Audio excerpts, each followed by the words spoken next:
저는 오늘 실제적인 부활이라는 제목으로 말씀을 전하고자 합니다. 아까도 말씀을 나눴었습니다만은 부활의 선행 조건은 죽음입니다. 부활을 언급하기에 앞서서 죽음에 대한 깊은 새로운 인식을 가져야지 그 부활이 정말로 가치 있는 부활이 될 줄로 믿습니다. 예수님이 예화 중에서 하신 말씀 중에 하나가 나사로는 이 땅에 거지로 살았지만 예수님을 믿었기 때문에 천국으로 갔고, 부자는 이름도 없습니다. 그냥 예수를 믿지 않았기 때문에 지옥에 갔는데, 지옥에서 이렇게 보니까 나사로가 아브라함의 품에 안겨서 굉장히 안락을 누리거든요. 아브라함이여 아브라함이여, 저 나사로를 통해서 물 한 방울 찍어서 내 혀를 서늘게 해달라 하는 극심한 그 고통 속에서 부탁하는 청이 있습니다. 그래서 아브라함이 하는 말이 너와 나 사이는 갈 수가 없다. 결별되어 있다. 왕래가 안 된다. 그런 내용이 있습니다. 자, 여러분들, 예수님께서는 하나님 앞에 결별된 인생들을 향해서 뭐라고 말씀하시느냐? 이 사람들은 아직 태어나지 아니함만 못하다. 왜 태어나서 버림받아 지옥에 가느냐? 태어나지 않았더라면 지옥이 어딘지도 모르고 지옥에 가지도 않았을 텐데 왜 태어나서 그런 버림받을 수 있게 되냐? 세상에서 가장 큰 고뇌와 슬픔과 고통이 뭐냐? 버림받음에 있다고 저는 생각합니다. 정말 이루 말할 수 없는 고통이죠. 하나님과의 분리. 자, 이런 버림받음, 하나님과 분리되는 것은 언제부터 생겼느냐?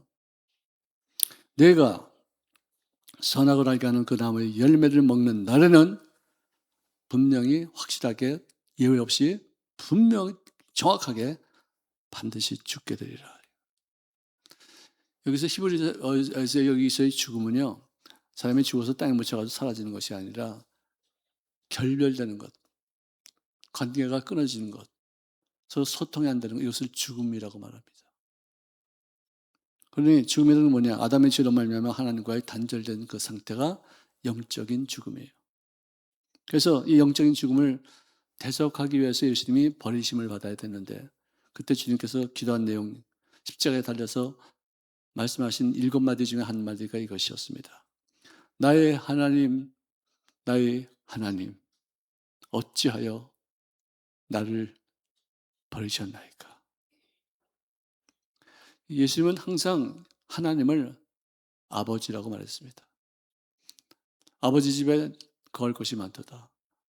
길이요 진리요 생명이 바로 나일진데 왜 나를 통하지 않고서는 아버지께로 갈 자가 없다. 항상 아버지 했는데 여기서만큼은 딱 한 번 하나님이여 하나님이여 어찌하여 나를 버렸습니까? 하면서 아버지를 하나님이라고 부를 수밖에 없었어요. 아버지라고 부를 수 없었어요. 왜?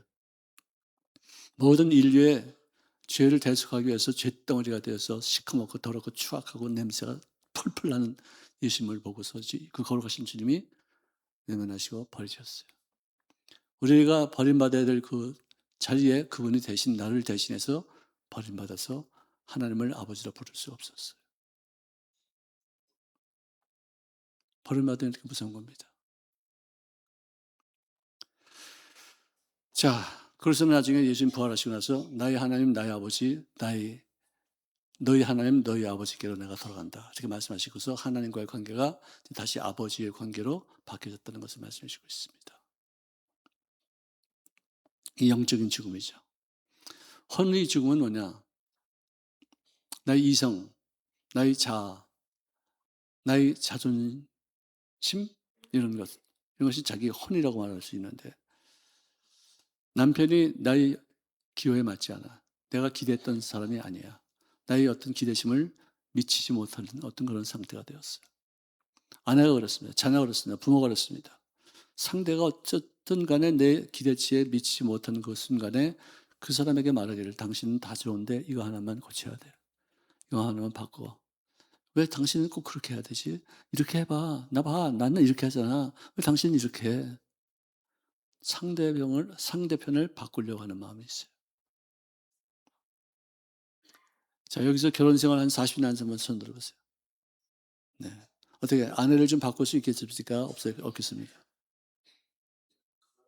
그건 아닌 것 같아요. 자, 그러면은 여기서 40년 동안 결혼 생활 하시는 부인들을 한번 손 들어보세요.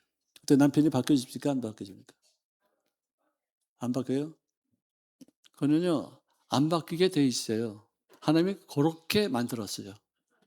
내 기호에는 맞지 않지만 하나님이 정하신 바 돼서 그렇게 만들었기 때문에 그건 절대로 바꿀 수가 없어요. 죽어도 안 바뀌어져요. 아, 어떻게, 왜 이렇게 하지? 이렇게 하지? 나 봐. 난 이렇게 하잖아. 왜 당신 이렇게. 여러분들, 우리 고향에서는 감자를 설탕 찍어서 먹어요.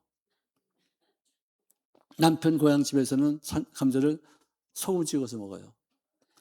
부부싸움하고 가다가 이제 재판관 앞에 갔는데, 재판관님은 감자를 어디다가 찍어 먹었습니까? 저는 고추장 발라서 먹는데요. 다 달라요. 사는 방법이 다르고요. 취향이 다르고요. 모든 것이 바뀌기 때문에 바꿀 수가 없어요. 그러므로 상대편을 바꾸기 전에 내가 먼저 바뀌어야 되겠다. 아멘? 아멘. 나에게 숨겨진 욕심과 교만과 우월감과 열등감을 직면하면서 그것을 바꿀 수 있기 위해서 하나님 앞에 도움을 청할 때, 하나님 앞에 내려놓고 맡길 때, 할렐루야. 내가 먼저 변화되기 전에는 어느 누구도 변화되지 않습니다.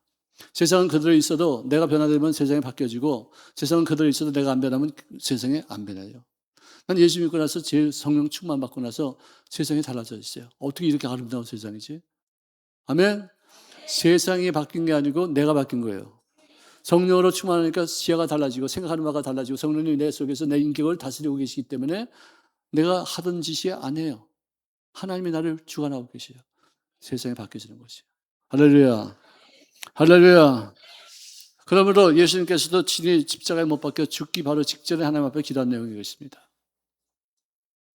그분이 이 땅에 오신 목적은 온 인류의 죄를 대속하기 위해서 십자가에 못 박혀 죽기로 예정되어서 이 땅에 오셨는데도 불구하고 정작 그 때가 오니까, 저는 십자가에 못 박혀 죽을 때가 오니까 인간적인 어떤 욕망이 생겨서 살고 싶어 하는 거예요.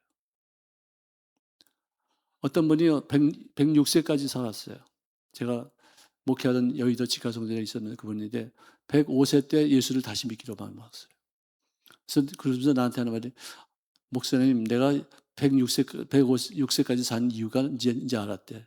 처음에 때는 내가 교회를 다녔는데 그동안에 100여 년 동안 내가 예수를 안 믿다가 목사님 만나고서 목사님의 말씀 전하는 것을 통해서 내가 예수를 믿게 되었으니 내가 예수 믿고 천국 가기 위해서 이렇게 하나님이 나를 오랫동안 살려준 거 아니냐.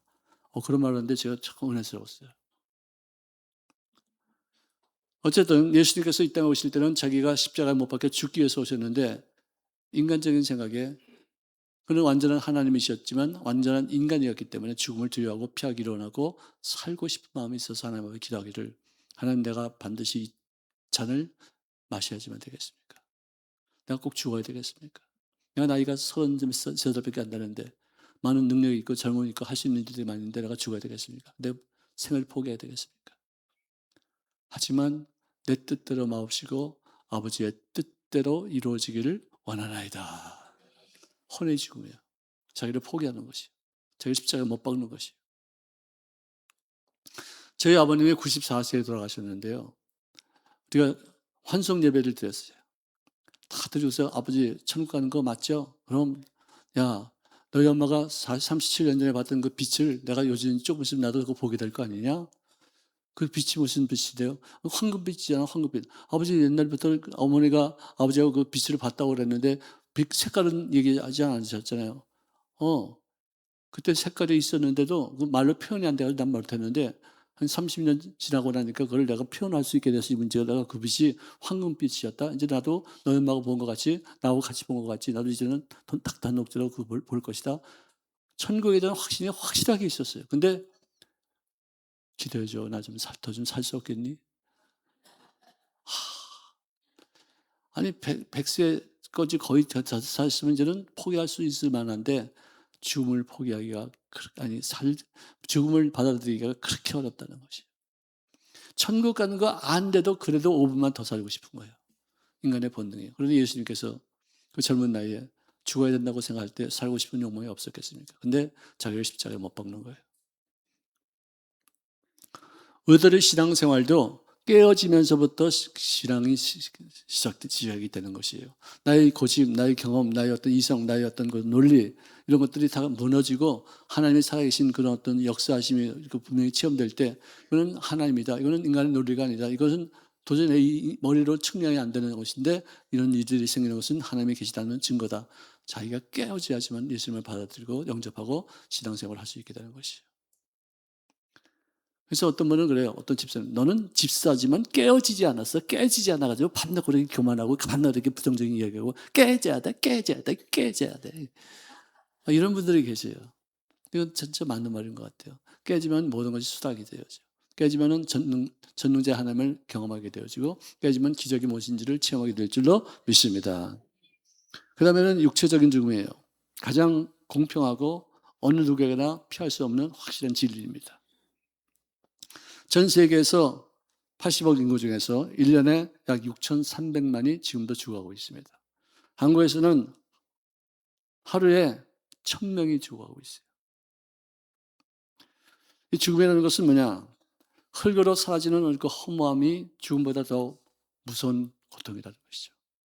죽음 그 자체는 받아들일 수 있는데 인간만큼은 그 죽음이 얼마나 허무한가, 그 죽음이 얼마나 무서운 것인가, 그 죽음이 얼마나 허탈한 것인가를 알고 생에 대한 어떤 의욕이 너무나도 강하기 때문에 느끼는 그 허무감, 이것이 더 무섭다는 것입니다. 그거를 요즘 제가 유튜브에서 가끔 이렇게 강의를 듣는 분이 있는데요. 그분은 지금 현재 106세입니다. 연세대학교 명예교수로 하시는데요. 지금도 그분은 유튜브에다 자기 강의 내용, 인간관계에 대해서 부부지간에 어떤 일을 해야 될 것이냐, 돈을 많이 벌면 어떻게 할 것이냐, 이런 어떤 그런 아주 자세한 어떤 주제를 가지고서 강론을 하는데요.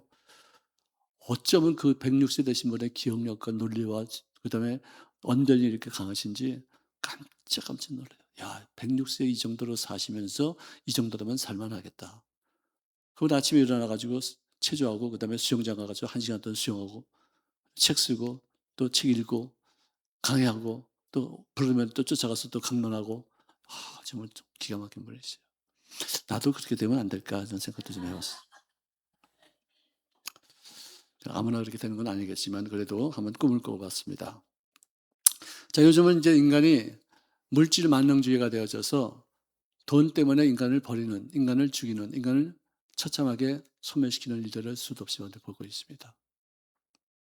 요 며칠 전에도 신문을 보니까 자기 딸을 보호하기 위해서, 왜? 남편에게 폭행당하니까. 사위한테 폭행당하는 그 딸을 보호하기 위해서 어디 가지 않고 지키다가 결국은 사위가 그 장모님을 죽여가지고 비참하게 죽여서 가방에다가 집어넣고 그걸 강에다가 유기시켜서 발견이 되어서 그 사람이 이제 잡혀가게 됐는데, 아니, 돈이 뭐길래 사람을 그렇게까지 이렇게 매를 씌습니까? 돈이 뭐길래 그렇게 아이들을 유기해가지고 아이들이 돈 뺏어고 난 다음에 또 아기가 또 증인이 될까봐 죽여버리는, 참 너무나 비참한 거죠. 이게 인간들이 생명을 경시하는 어떤 풍조를 이렇게 되는 것이 아닌가 생각합니다. 이런 세상을 살면서도 우리가 영적인 부활, 영적인 어떤 그 견해가 어떤 것인지를 우리가 찾는다는 것은 참 가치 있는 것이라 생각합니다. 참된 부활이라는 것은 그리스도의 모습으로 다시 살아나서 영체가 되어서 다시는 죽지 않는 삶. 이게 그리스도의 부활이에요. 할렐루야.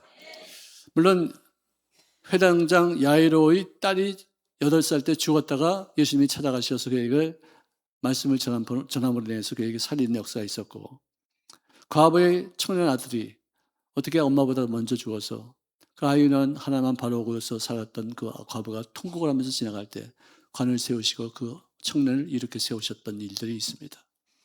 죽은 지 나흘 돼서 관에서 무덤에서 썩는 냄새가 나는 그런 상황 속에서도 예수님께서 그 돌을 치워라 하고서 나서야 내가 너에게 명하노니 일어나 걸어 나올지어다 하며 그가 베옷을 등인 채로 걸어서 나왔다는 것입니다. 이런 것은 우리가 부활이라고 말하지 않고 환생이라고 말합니다. 다시 소생되어서 생명을 얻었지만 언젠가는 다시 또 죽어야 될 운명이기 때문에 우리를 그것을 부활이라고 말하지 않습니다. 자, 부활에는 역사적인 부활이 있습니다. 고린도전서 15장 17절 이하에 보니까 그리스도께서 다시 사신 것이 없으면 2000년 전 역사적으로 예수께서 다시 사신 것이 없었다면은 너희의 믿음도 헛되고 네가 믿은 것뿐만 아니라 2000년 동안에 믿어온 그 모든 사람들의 어떤 믿음도 다 헛되고 여전히 너희가 죄 가운데 있을 것이요 또한 그리스도 안에서 잠자는 자들도 많으리라. 이 역사적인 사건이 있었기 때문에 지금도 부활의 어떤 은혜를 체험하고 있는 사람들이 죽어가면서 계속해서 이어지고 있다는 것을 우리가 말씀해 주고 있어요. 또 현재적인 상황, 부활이 있습니다. 죄와 더불어 함께 죽으신 그리스도와 더불어 연합되어서 그가 죽으심과 더불어 나는 함께 죽고 그가 부활하심으로 말미암아 함께 산. 그러니까 침례의 어떤 효과가 바로 그런 뜻입니다. 그런 뜻이죠. 로마서 6장 8절에 보니까 만일 우리가 그리스도와 함께 죽었으면 또한 그와 더불어 함께 살 줄을 믿노라. 할렐루야.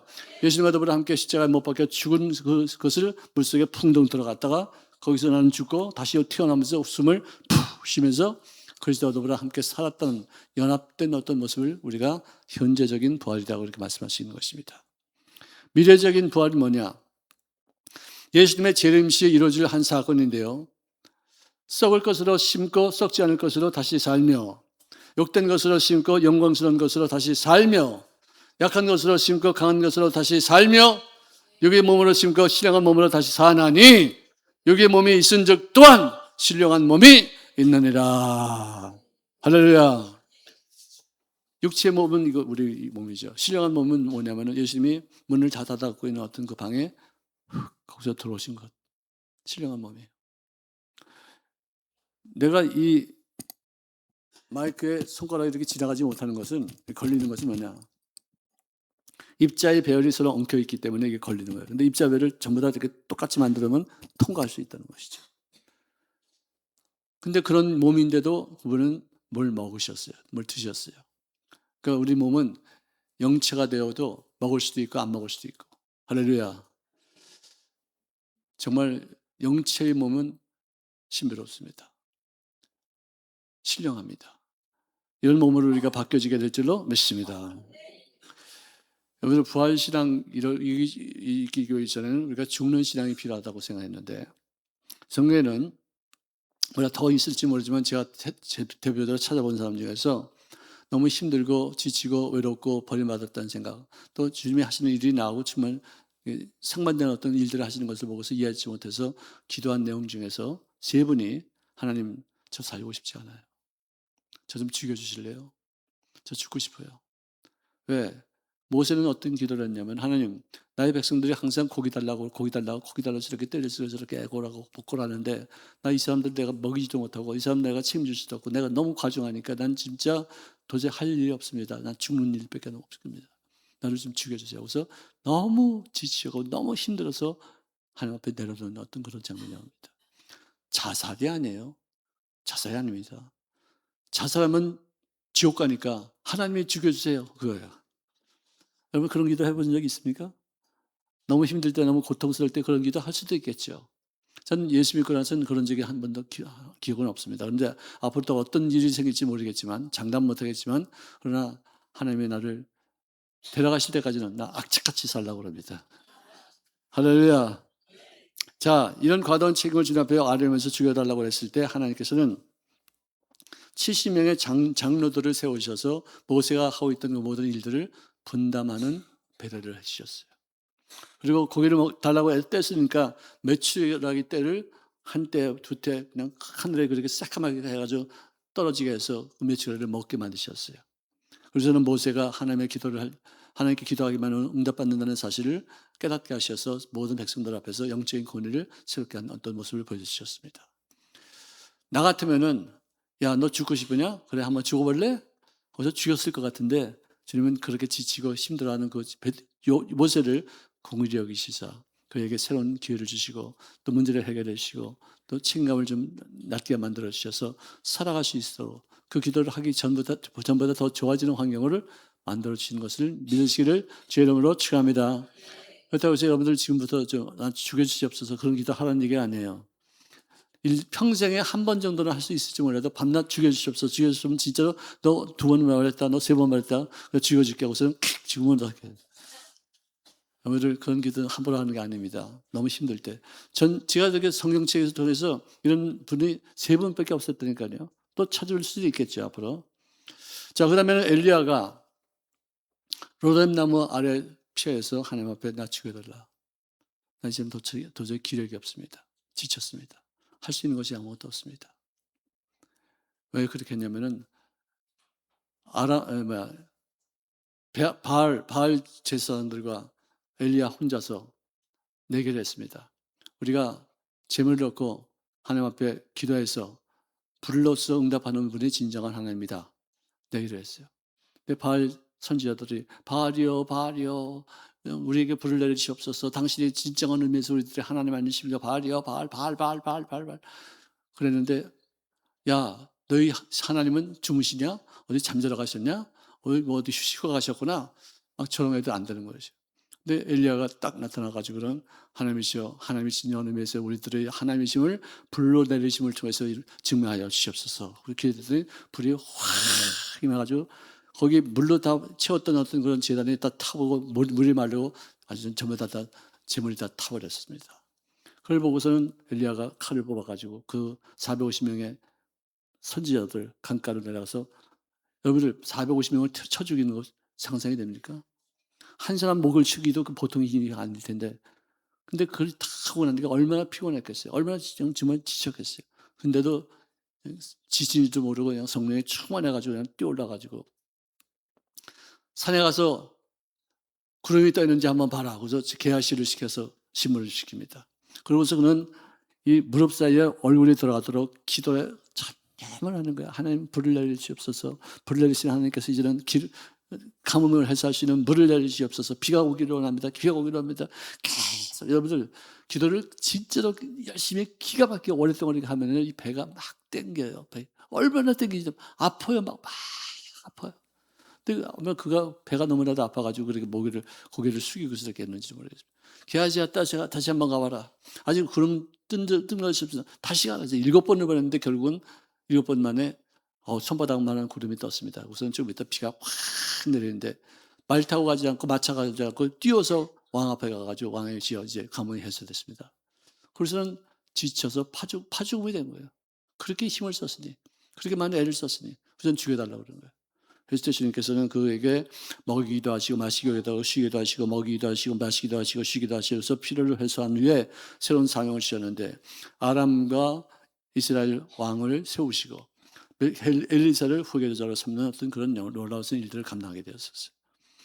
그 다음에 요나는 원수의 나라 니느웨가 하나님의 자비로우심 때문에 자기를 사용하시자 그들을 구원하셨다는 것에 대해서 편협된 정의감. 왜 이런 원수의 나라, 이런 죽어도 싸는 어떤 나쁜 나라가 왜 구원받아야 됩니까? 이 사람들이 뭔데 이렇게 하나님께서 구원시킵니까? 나는 원수를 가봐도 한도 없고 끝도 없는 그런 나쁜 놈들인데 왜 구원시킵니까? 왜 구원시킵니까? 나를 죽이십시오. 내가 죽겠습니다. 난 이거 꼴을 못 보겠습니다.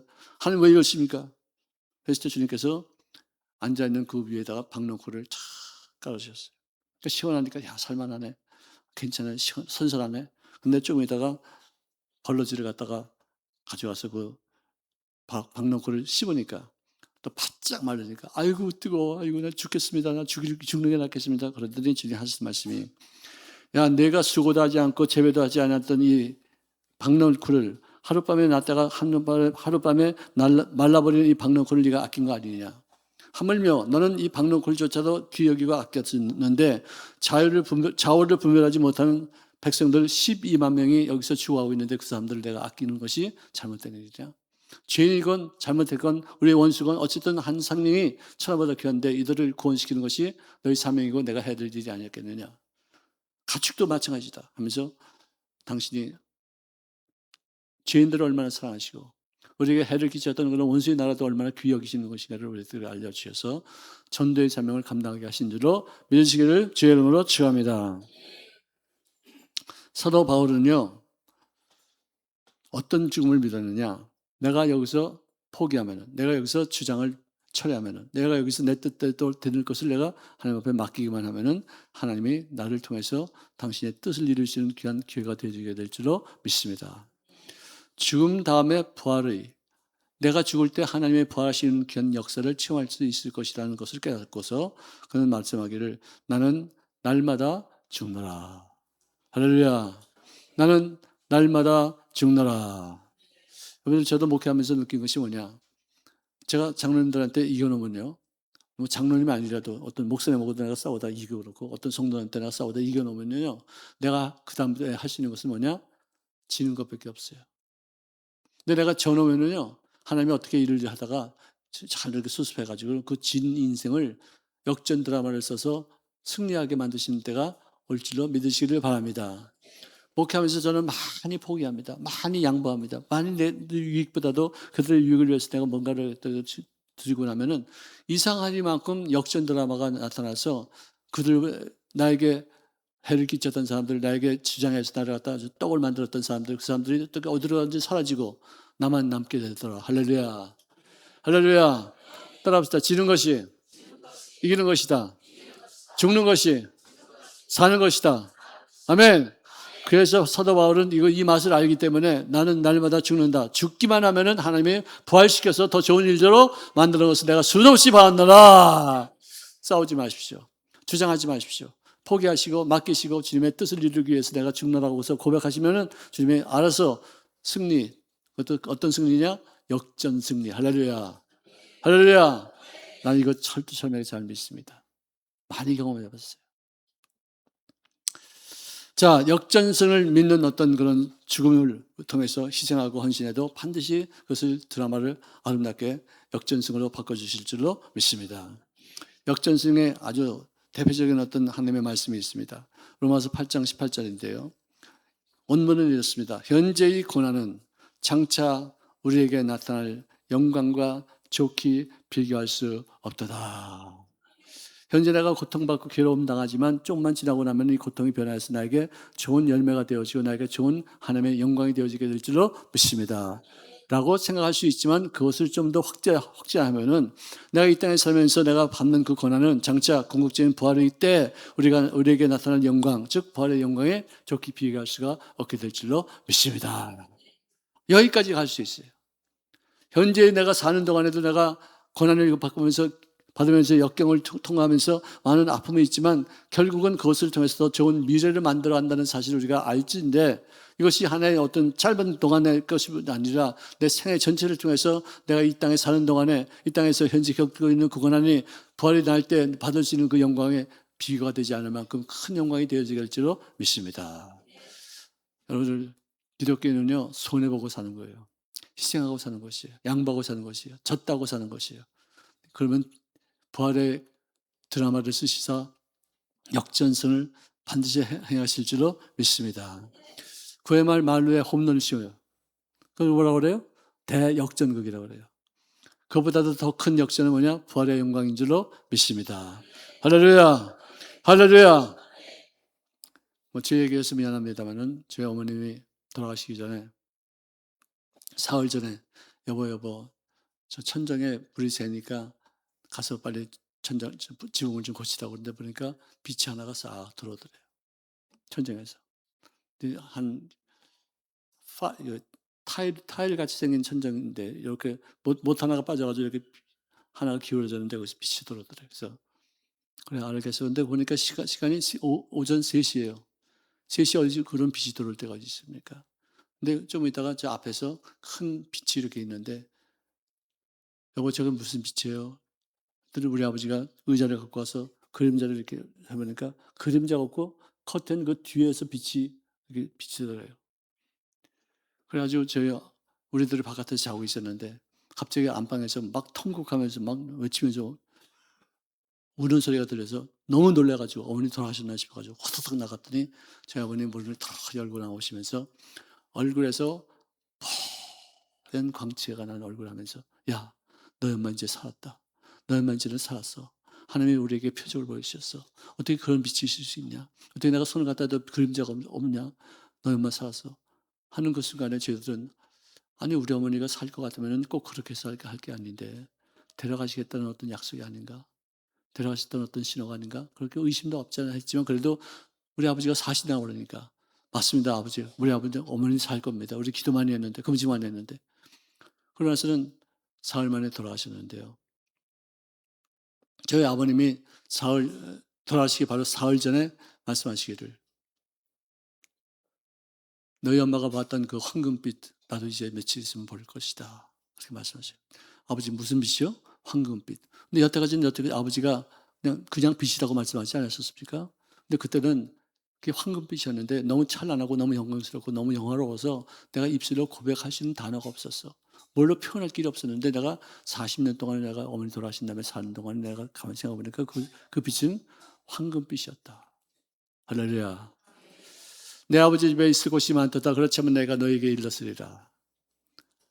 만약에 내 아버지 집에 있을 것이 없다면은, 맨션이 없다면은, 살 곳이 없다면, 걸 곳이 없다면 내가 너에게 천국은 없다고 말했을 텐데 까불지 마라. 있다. 내가 없었다면은 없다고 말했을 것이야. 근데 있다. 개같이 살지 마라. 짐승같이 살지 마라. 하나님의 형상과 모양대로 가치 있게 영적인 생활을 통해서 하나님과의 깊은 교제가 이루어지는 영의 삶을 살게 할지니라. 할렐루야. 예수님의 죽으심은 부활을 전제한 죽음이었습니다. 우리 생애의 부활도 철저한 죽음을 통해서 이루어지는 것을 깨닫고 이런 생명의 역사에 참여하기 위해서 양보하고 깨지고 주님 앞에 포기하고 주님 앞에 드리시는 귀한 삶이 되시기를 주의 이름으로 축원합니다.